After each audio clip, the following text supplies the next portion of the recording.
Well, now you've talked about also having a healing ministry where it opens people's eyes to the gospel as well. And can you tell? I remember you told a story about a gal that was pretty well bound up and twisted, and how you were able to get her on her feet and so on. Do you remember that story? There's been so many, I don't remember which one you're talking about. Well, just pick out whatever one you want then.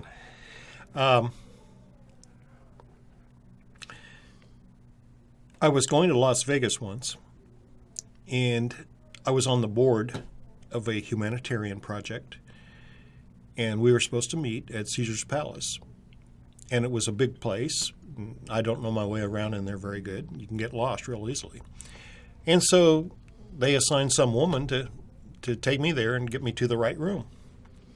And so I went with her, and we got to the parking lot, got out of the car, and started heading in. And there was a lady standing by a car, and she said, "Sir, can you help me?" And I said, "What you need?" And she said, "I've locked the keys in the car." And so I looked in my car. I usually don't have a hanger with me to make the little tool, and I looked at her car, and it was an old Cadillac, and there was a definite crack in the door there that I could get my tool in, which new cars you can't do that with much anymore. Uh-huh. And so I got the hanger out, and I even had a pair of pliers that I could make my tool. And so I got in there, and within 30 seconds, I had her car door open, which was a new record for me. And so I thought it was done, so I went back to my car to put my tool in, and Father spoke to me, which he does from time to time. And, we got a real tight relationship. Uh-huh. God and I take walks, and we talk to each other, and we go by the donut shop, and I buy 2 donuts, one for him, one for me. And I eat his, because he said, "You can have this." That's right, yeah. So that's my story. I'm sticking to it. So anyway, those days are long gone. I don't do donuts anymore. But anyway, he said, "You aren't done yet." And I said, "What's the problem?" And he said, "She's got a problem with me. She thinks that maybe I don't exist anymore. She's really questioning me on that. So you've got to talk to her." And I said, "Okay, what do you want me to say?" And he said, "It'll come to you." Which anytime you're operating in the Spirit, you don't get the whole paragraph. You just got to open your mouth, and that's when things get dangerous sometimes. Now, that's New Testament thinking, though. I learned that back in Bible school, where I was supposed to do some teaching, and I didn't know what to do. And the Lord says, brings me to that verse about, don't think about what you're going to teach. I'll give it to you when you get there, and it worked very, very well. I've had that happen on numerous occasions myself, so I know that. So anyway, I went back out of the car, up to her, and didn't know really what to say. And she said, "Thank you so much." And I said, "I'll bet I know what you're thinking." And at that time, I didn't know what she was thinking, and she obviously didn't know what she was thinking. So I opened my mouth again, and what came out astonished me and really the lady that was with me, because I said, "I'm an angel." And she said, God did this for you because he cares so much about you that he wanted to show you. So he sent me to show you. And she just started crying. And I'm going, "Atkinson, that sounds really stupid, But I was going with the flow here. So I said, "And to show you that he cares, he wants to heal your pain." And she said, "What pain?" And I said, "Your back pain." And she said, "How'd you know I had back pain?" And I said, "I'm an angel." And, I'm just playing along with this, and And Of course, an angel in the Bible means messenger, and it can be either a spiritual being or a flesh being. it's translated angel 171 times. So. Mm-hmm. And anyway, it's angelo, the Greek word angelo. So Yeah. I know that story. But so I said, so what's wrong is your hips are off. And she says, how you know that? And I said, and before I could say it, she says, I know you're an angel. So we got that established. So I checked her hips with her permission. And the left hip was 1.5 inches higher. She was a level 9 pain. And so I just said, hips line up. And they went zip like that. And you've seen that happen. Mm-hmm. And her level 9 went down to 0. And then the Lord wanted one more thing said to her. And he said, and he'll take care of that other pain you got too. And I said, you know what I'm talking about. And she said, yeah, I know.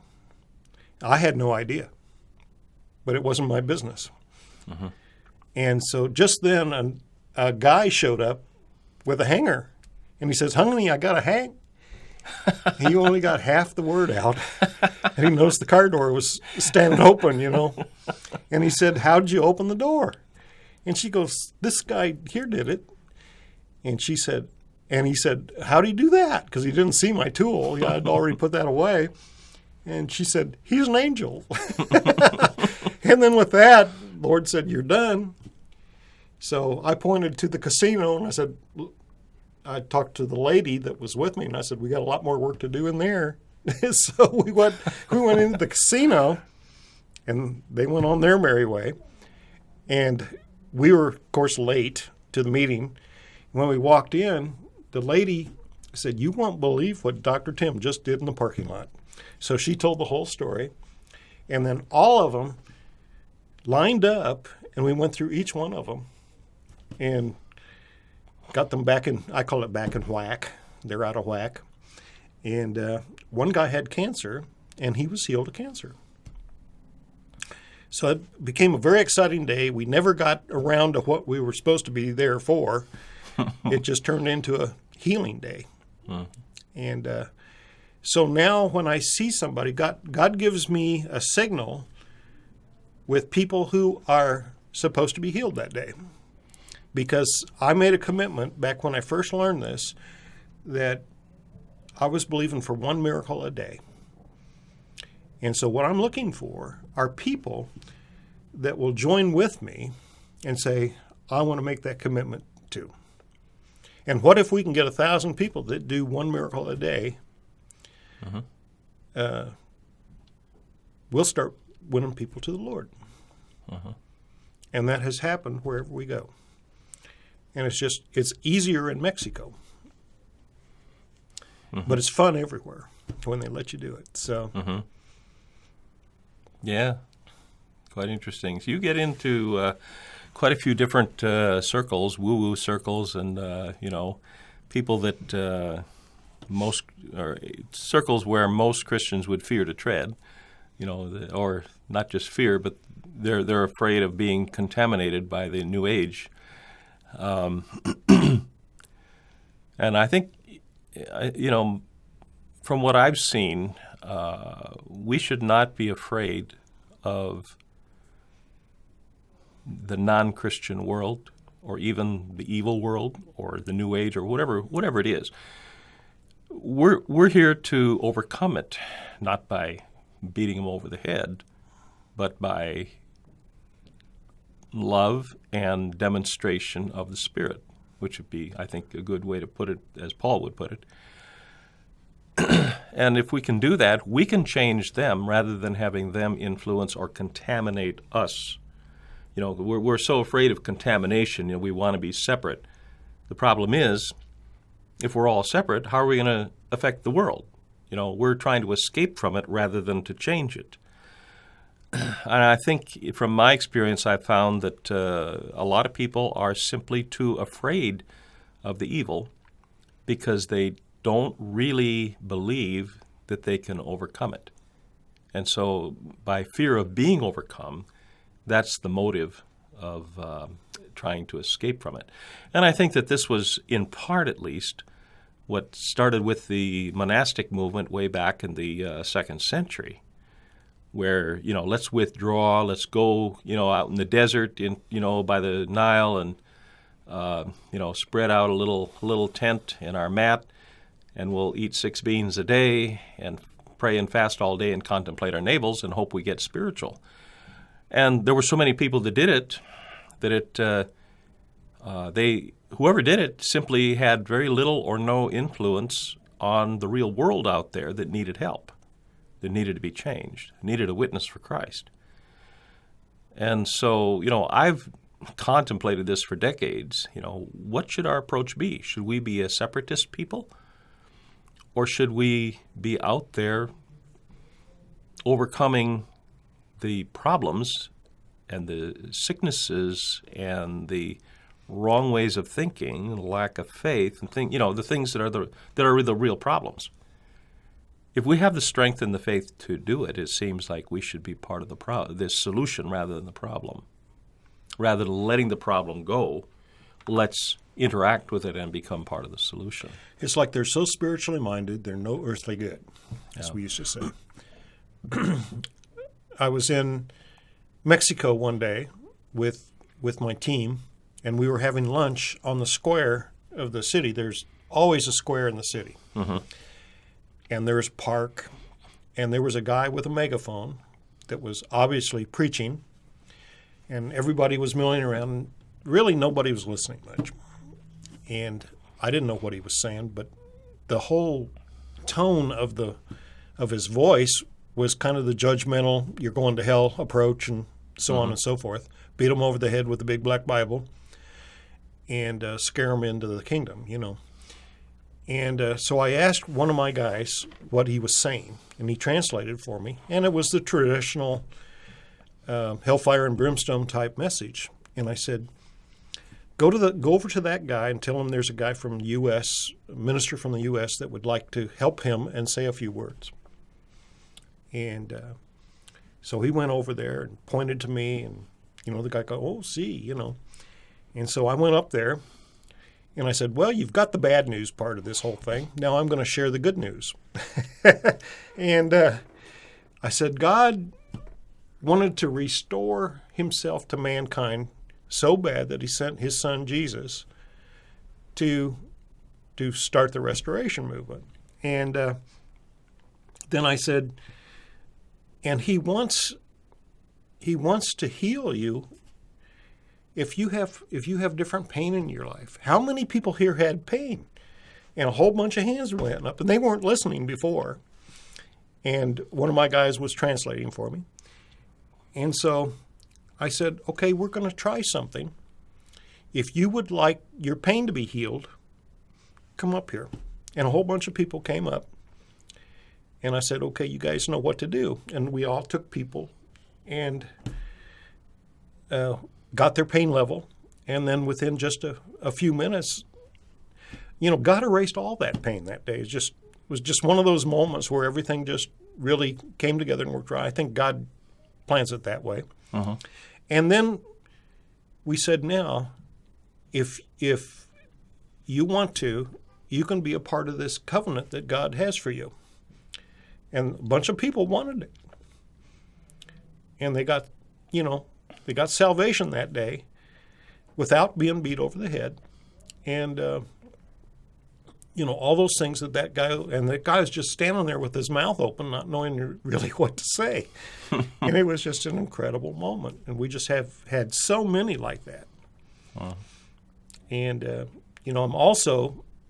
remember in our country being invited to Sedona quite a few times, which is kind of the woo-woo capital of the world, And you don't go saying you're some kind of minister or something like that, You usually have, nobody shows up at the meeting. And so this lady was getting ready to have me in Sedona. And they had been telling me that I must be some kind of Pleiadian. And when it started, to be honest with you, I didn't know what a Pleiadian was supposed to be. Yeah. But it concerned me so much, I asked my mom, is there something you want to tell me about Dad? She didn't have a clue either. So Yeah, well, just for our listeners, a Pleiadian is somebody from the Pleiades, which is a constellation, which, by the way, is the seven sisters, which is the seven churches as well. But most people who believe in Pleiadians don't know the biblical connections with the book of Revelation, where it talks about the seven stars being the seven churches. And if you take a map of the seven churches, just turn it upside down the way it normally is, and it pretty well overlays on the Pleiades itself, which is very interesting. I wrote about that a little bit in my commentary on Revelation, by the way, just to put a plug in for that. But yeah, that's a Pleiadian, or but in the New Age, such as down in Sedona, they would have considered you to be basically an ET, extraterrestrial, who is coming down in some kind and shape-shifting into some kind of a human form. So anyway, thank you for that. That was an excellent. So I was so concerned about them saying I was, and I didn't want to pretend I was, or anything like. I wanted to do the right thing, whatever that was. So I asked God about it, and he really surprised me. He said, you really don't want to tell them that you aren't, because they're lifting you way up high on a pedestal. And you're right up there with Jesus as far as they're concerned, but you don't want to tell them you are or you aren't. And I said, well, what do I tell them? And he said, it'll come to you. So I had to go with that again. And so she called and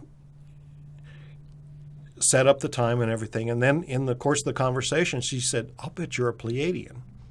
And I said, here we go. So I opened my mouth and I said, we can't tell you if we are. And she said, oh, I understand. I'm glad she did. But I said, but I can tell you this much. I was sent here to heal the planet. Because every believer, that's part of our mission. And so she goes, I thought so. And then I thought we were done. But then she said, who sent you? I go, well, let's see. Yahweh sent me, which is, of course, God's name. And she didn't know that. And she said, who's Yahweh? And I said, he's the supreme creator of the universe. And she goes, oh, and everything's oh and wow, and all that kind of stuff. And so I saw which direction we were going then. So I said, and Yahweh has a covenant with his son Yeshua that we can tap into. And then she goes, I'll bet you've had many lives, haven't you? And, the problem that Christians have is we seem to want to argue when somebody else has their facts wrong, And I learned there's another whole way to do it. And so what I said, well, I have two. I had two lives. And she said, just two? I said, yeah, I was born and then I was born again. It got me out of that one. And she goes, oh, wow. And I said, the neat thing about being what we are is if we accept the covenant that Yeshua has for us, we don't have to keep coming back and trying to get things right. We receive eternal life, which is what we all want anyway, isn't it? And she goes, oh, yes, I want that. Well, I said, well, then you got to have the covenant. She goes, how do I get that? No, she just asked me how to be saved. So I led her in a short prayer. She accepted the covenant. And then when we had the meeting, she got up to introduce me. And she said, Dr. Tim is here to explain to you what you can do to be a part of the covenant. And, just went into a little detail like that where she had everybody's attention, and I'm sitting there going, wow, she just introed me on how to lead people to the Lord, Yeah. and she didn't even know it. It's a new missionary movement, isn't it? Yeah. I go, this is really cool. And, of course, some people will be having a cow. It's kind of like I was speaking in a church one day, and there were two little old ladies sitting on the front row, and I just happened to slip up and say crap. Oh, no. And We'll have to edit that out, huh? And so they had that horrendous look on their face that I had said something in the pulpit that shouldn't be said. And I said, no, that's in the Bible. Paul used the word dung, but that's from the Greek krapulai with a K. And I just made that up, and people were taking notes and stuff like that. And then after the service, the preacher goes, way to go, Atkinson. That was pretty good getting out of that one. And but that's, we just don't know how to talk to people right many times. Mm-hmm. And if they're presented the right way, they'll believe. But they just, and it takes studying a little bit to know what they believe. Mm-hmm. Some of us are so afraid we're going to get tainted with that, we can't have anything to do with anybody. And then, they appear to look at how they perceive Christianity, and it's just not the same.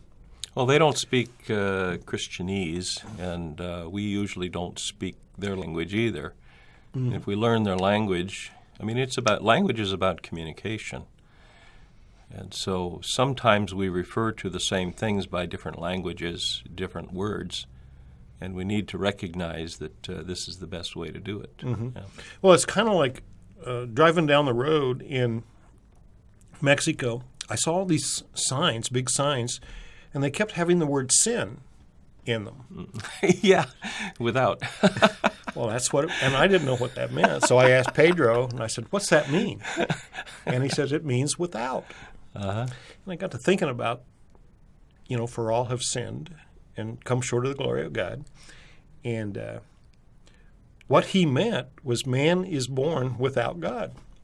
Mm-hmm. And, God doesn't have grandchildren. Every generation has to be a son or a daughter. And sin really means without God. Mm-hmm. So to all the people that think they're goody two-shoes and don't need him, they don't have God in their life. So maybe they're not sinning, which is the sin of murder or lying or pick a sin. Mm-hmm. It's just they're without God. And when I've explained that to people since then, it's like the light comes on where they figured out what they don't have, and the things about what about those poor people in the jungle that don't have any access to God and the message and everything. It's not fair that they should be left out. Mm-hmm. And, of course, God doesn't need missionaries anyway. I've talked to missionaries that have been in remote parts of the world that had the message preached to them by an angel and other beings, and they seem to know about them already. And it's just real interesting that we think we're really needed, Yeah. Yeah. Well, this has been real good. We'll have to do this again shortly, and in fact, in a few days you'll be back, and we will do another one. And I think maybe that time we'll try to focus on a little more on the agriculture portion of your agriculture application of the technology, frequency technology here. So let's wrap it up, and we appreciate your coming, and we'll let it go at that. Thank you very much. Thank you very much. Okay.